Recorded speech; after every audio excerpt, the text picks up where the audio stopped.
Hi there everyone. Just to explain what's going on here, these are videos produced by Mickfield Evangelical Church, and we began producing these videos as the nation went into lockdown and all sorts of things had to change for us as a church and as individuals and families, and they went out on WhatsApp groups. But then those videos have kind of taken on a life of their own. People have been passing them on via WhatsApp, but also we've been putting them on our YouTube channel and on Facebook and Instagram and things like that. So we're just carrying on with these daily videos. They began as videos of encouragement for the church family, but other people are finding them of an encouragement too, so that's wonderful. We're doing all sorts of different things, but this week I thought we'd take a look at 5 words to calm us down because there are all sorts of things going on in our lives, of course, aren't there, all the time, and certain circumstances that we particularly face at the moment in this country, and sometimes we just need something to help us calm down. So 5 words to calm us down, and we're going to look at various different bits of the Bible, but today we're going to take a look at another psalm. It's actually another of those psalms of ascent that we looked at last week, and it's one that's really been on my mind and my heart in the present situation. It's Psalm 131, and it goes like this, very short. Psalm 131, a song of ascent of David. My heart is not proud, Lord. My eyes are not haughty. I do not concern myself with great matters or things too wonderful for me. But I've calmed and quietened myself.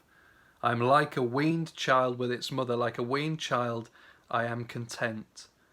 Israel, put your hope in the Lord, both now and forevermore. And there David pictures himself as calm and content as he trusts the Lord, as he hopes in God now and forevermore. And part of that calmness and contentment is that he just doesn't concern himself with things that are beyond him. You know, there's enough trouble in our day-to-day lives, isn't there? And sometimes part of our trouble is when we try and get our heads around things that are just too wonderful for me, as David puts it.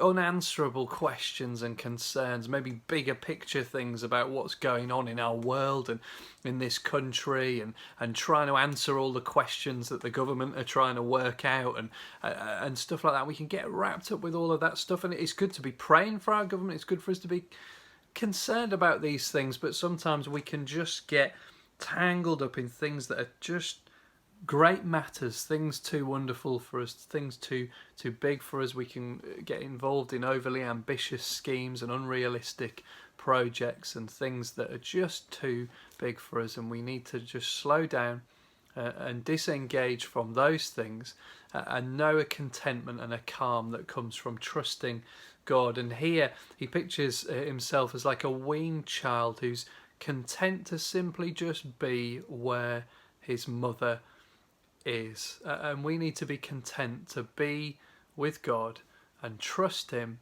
and crack on with our day to day and not concern ourselves with things too great for us.